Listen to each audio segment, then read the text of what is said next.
showers on Friday possible, but other than that, we'll be dry. All those details coming up.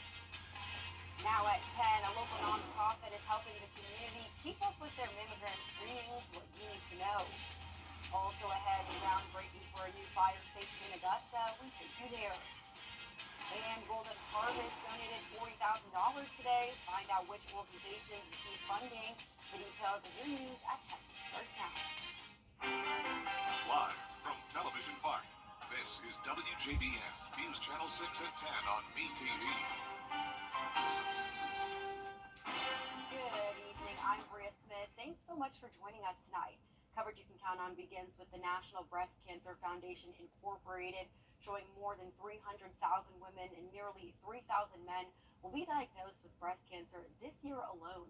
One local nonprofit organization is making sure men and women sign up for mammogram screenings. There's a new local twist in the effort to detect breast cancer and save lives. This one doesn't only target women. So we do not want to limit it to just the ladies.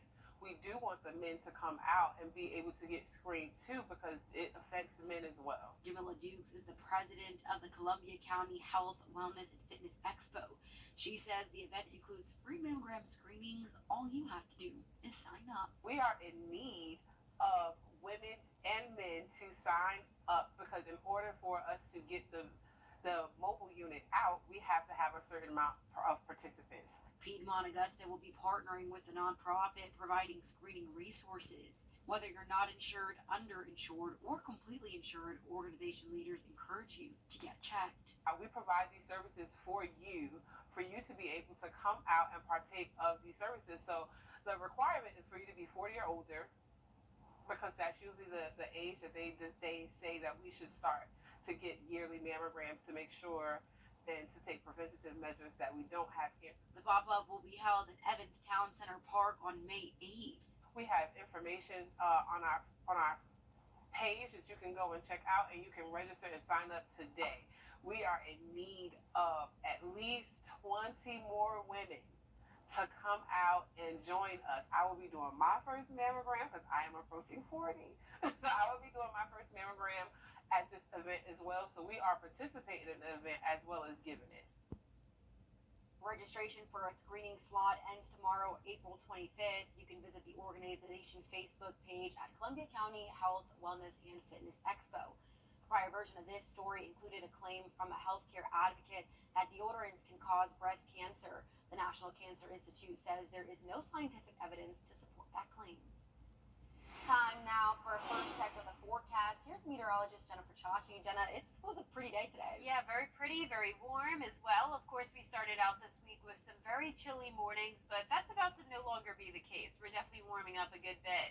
Here's a look now at our Terry Lambert Hyundai Skyview cam outside the station. Not much going on this evening. High today was 81, and that puts us right back at average. Low this morning was in the upper 40s though, so that was below average. No rainfall today, and it is much warmer than it was this time last night. We were sitting in the low 50s when I was on at 10 o'clock last night. Now we're in the low 70s, at least here in Augusta, sitting at 72. Otherwise, upper 60s, 68 in Thompson, 66 in Barnwell. Louisville, you're at 67 degrees. Crawfordville at 68, and 68 as well in Edgefield. So pretty consistent temperatures with light winds for everyone, only up to around 5 miles per hour from the southwest. As for those dew points, they're pretty low, so that's why we're really not seeing any rain this evening.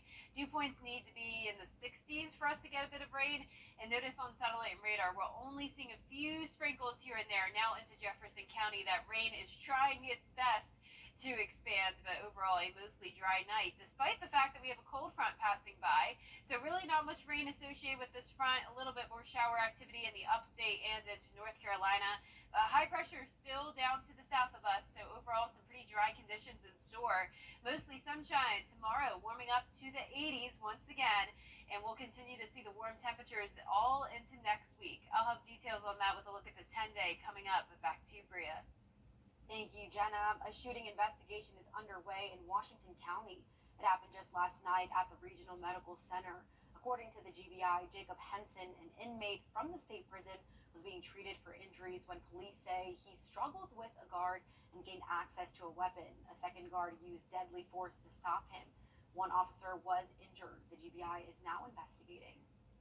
After years of waiting, better fire protection is finally on the way to Southwest Augusta. City leaders breaking ground for the new fire station number 3 near Powell Road and Gordon Highway. The station will provide service to the Fort Eisenhower area, which has expanded in growth in recent years. The chief says the department is responding to years of calls for a station from people who live nearby. This is a fast and growing area in Augusta, and this really embodies the city's commitment to providing that protection and safety. You know, I often say that fire departments exist. The reason we exist is to enhance the lives of the citizens we serve, period.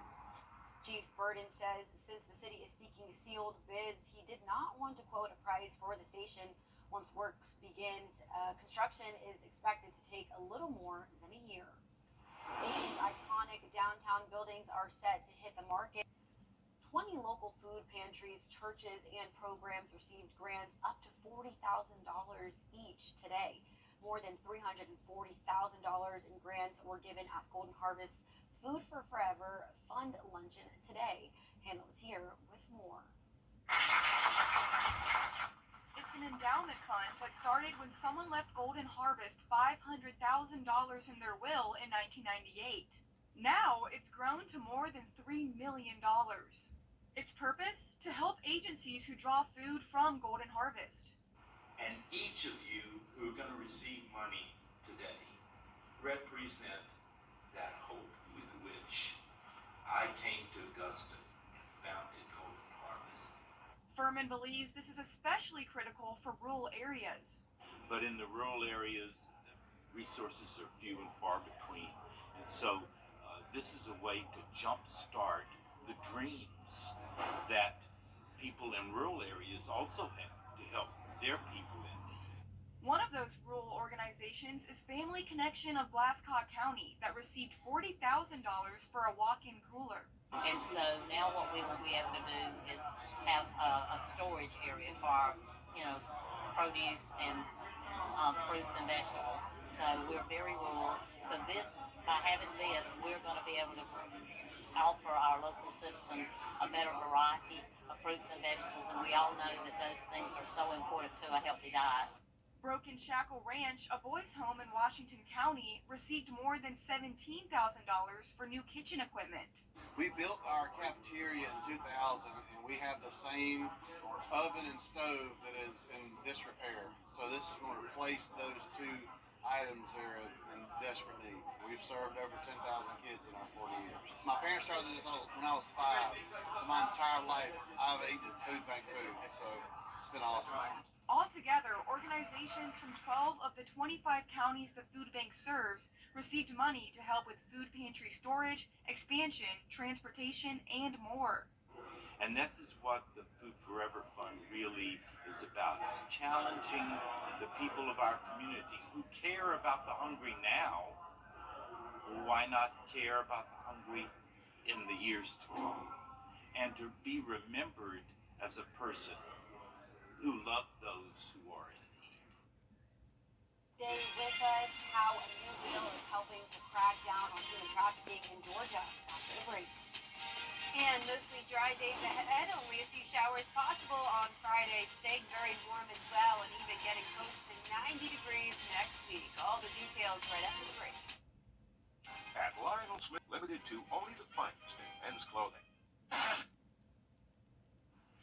Now, your most accurate forecast with WJBF Live 5/6. Welcome back. Let's start out with some beautiful viewer pictures. These were taken by Terry Davis in Lincolnton, and this is of the strawberry moon. This was on Tuesday night. Really nice shots here. Thank you so much, Terry, for sending these. And you can always send me photos at Jenna Petracci on Facebook. Now let's switch gears here, and believe it or not, I have the tropics to talk about for the first time in several months. We actually actually have a disturbance out by the Cabo Verde Islands. Definitely nothing to worry about here, but figured I'd mention it since it is a pretty quiet forecast here in town. We do have this low pressure area way out to sea, only a 10% chance of development. But just a good reminder that hurricane season begins on June 1st, sneaking up quickly. But here's a look now at our Terry Lambert Hyundai Skyview cam outside the station. A nice dry and warm night. Big difference from the last couple of days. We're still hanging on to those low 70s here in town. West wind at 5 miles per hour. Dew points in the 50s. Temperatures around the CSRA mostly in those upper 60s. 66 in Washington and Crawfordville. 67 in Edgefield. Aiken, you're at 69. 70 degrees as well in Bamberg. Satellite radar showing one pesky shower here down in Jefferson County, moving into Burke County. That's really just a sprinkle, though. Other than that, it is completely dry with just the passing clouds, and all of that is due to this cold front. Now, this front is producing more shower activity around North Carolina and the upstate, but the majority of the southeast is very dry with high pressure to our south. So dry tomorrow, mostly clear as well. Plenty of sunshine throughout the afternoon. Temperatures starting out in the low to mid 50s, and then for tomorrow evening, if you're headed to the Columbia County Spring Fair, really can't beat this forecast. We'll top off at around 80 degrees, and then we'll stay mild in the 60s the rest of the evening. Let's go into our futurecast now. Tonight, there goes that front. Clouds move to the south with it, and winds coming in from the north behind it, but that really won't bring in much cool air. In fact, it will actually warm up as we go into the weekend because we have this warm front to the north of us. Clouds taking over on Friday, along with a chance of rain. Definitely a better chance than what we had today, giving it still just around 20%. So it won't be a washout, but we will see at least a few raindrops on Friday. So let's pick things up closer to home. Friday at 8 a.m., you can see the clouds across the entire area and a little bit of green here and there. This will just be a light rain. This is the afternoon, and then it continues pretty much throughout the day. So no need to cancel any outdoor plans, but just keep in mind that it will be a cloudy one with a little bit of rain. Now, as we go into next week, through the first few days in May, I'm expecting it to still stay pretty dry. Not a lot of rain in the forecast, but what we do have in the forecast is the warm temperatures, briefly going down to 78 on Friday. That's our cold front, and then that's about it. Then we'll warm right back up to 80 on Saturday and getting into the upper 80s next week. Our lows tonight in the low to mid 50s, highs tomorrow in the upper 70s to around 80 degrees. And here's that 10-day forecast, just that 20% chance of rain on Friday. Cloudy on Saturday and partly cloudy on Sunday, warming up on Monday, 85, sunny skies. Low temperatures becoming more consistent in the mid to upper 50s into next week. And then we'll get close to 90 degrees next week, 20% chance of rain next weekend. And back to you, Bria. The governor signed several bills today at the Georgia State Capitol to toughen penalties on traffickers. Senate Bill 370 is now a law and will require convenience stores, body art studios, manufacturing facilities, medical offices, and businesses with massage therapists to display the GBI's human trafficking sign. Massage therapy board members must also complete a yearly trafficking training to look out for signs. As we continue to see technology evolving, it is up to us to evolve alongside it and continue protecting our children from exploitation. Today we are taking 3 important steps forward in making Georgia a safe haven for survivors and a hostile environment for traffickers and buyers. House Bill 993 toughens penalties for traffickers who target minors, making it a felony offense. Coming up, the issue of abortion rights is...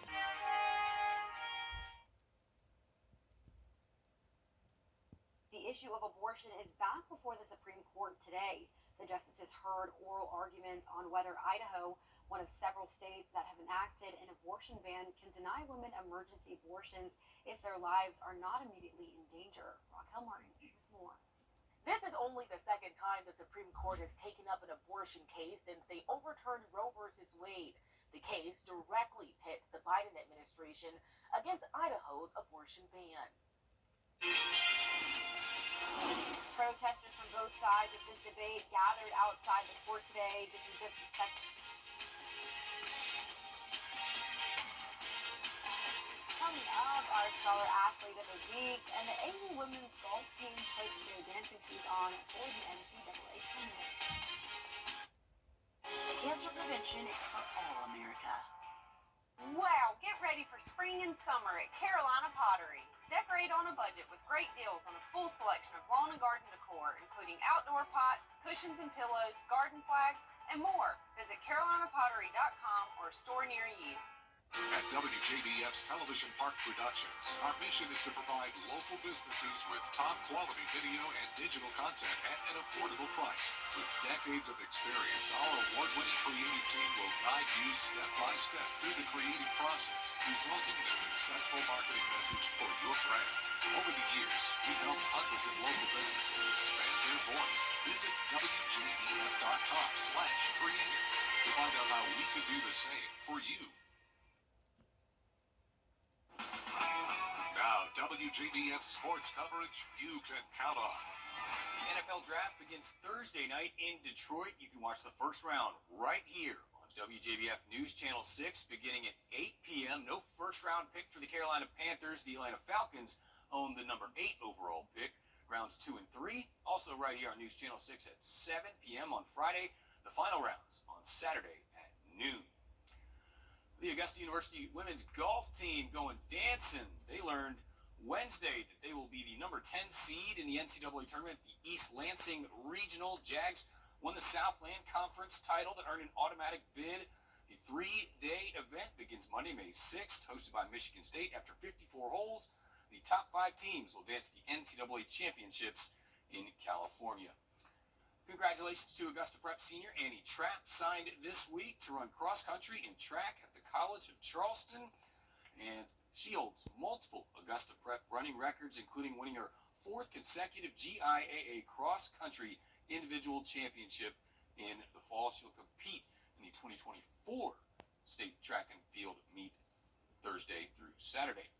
Another runner over at Cross Creek. Congratulations to their track and field star, Brooke Jordan. She signs to run at Kennesaw State.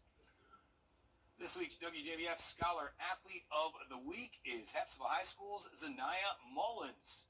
Zanaya is a 3-sport star for the Rebs, plays basketball, flag football, and volleyball, where she was named the All-Region team.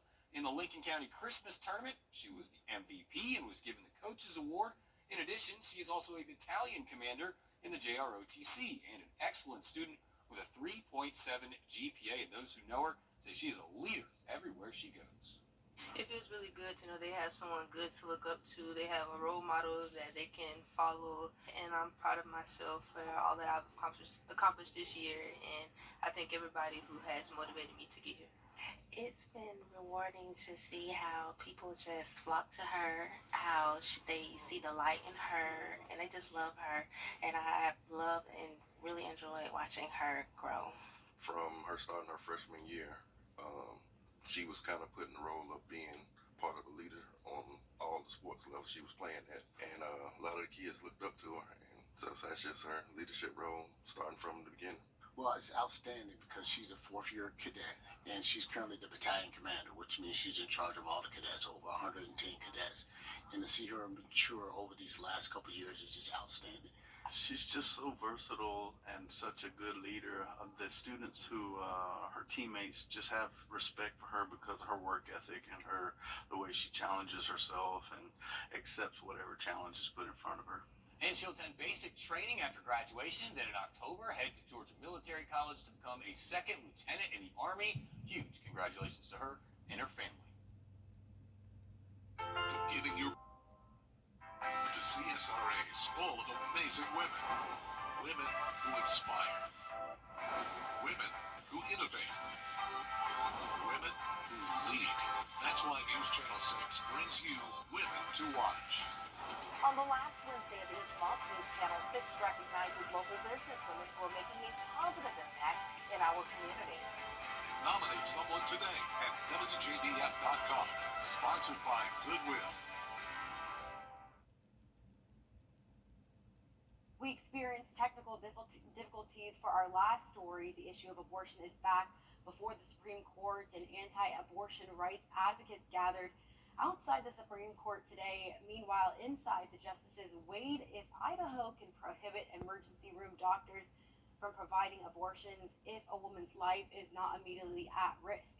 The Biden administration argued a 1986 federal law requires emergency room doctors to treat and stabilize patients, and abortions are not excluded.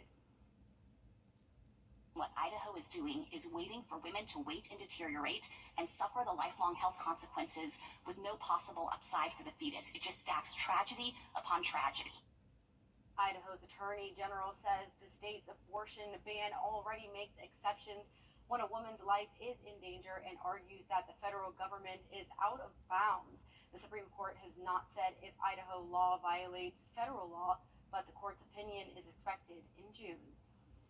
And last but not least, bald eagles at the Stanley Lake Regional Park now have 3 new eaglets. After 4 years of unsuccessful nests, this one has survived several snowstorms and 1 major windstorm. Samantha Spitz with more.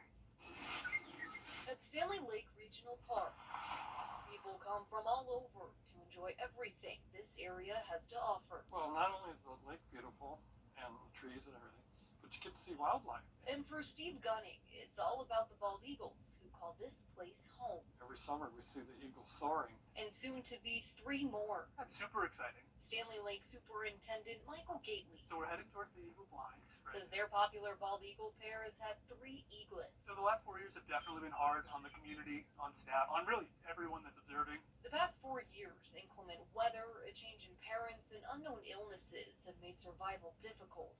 It's just Mother Nature. So there's so many variables involved that we really can't say exactly what's allowing them to be successful so far this year. We're just happy that they are.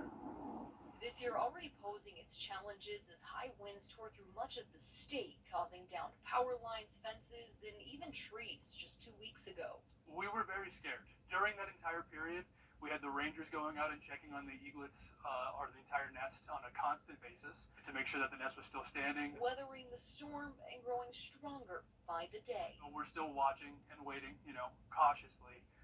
But as of right now, everything is looking good for a successful fledging. It is always beautiful to see new life, and obviously just encourages even more American spirit. So that's beautiful. Yeah, I love it. They're beautiful creatures. Don't see them very often. Exactly. Yeah, really cool. Well, for a 10-day forecast, it's looking beautiful this week. We have lots of sunshine on Thursday, another warm day, 81 degrees. A few showers and clouds taking over on Friday.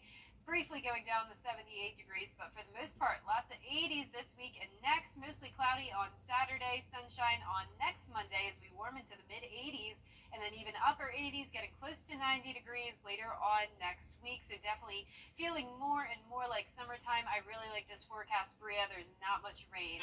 I agree. The news continues at the top of the hour on WJBF News 26 at 11. And Hogan's Heroes is next.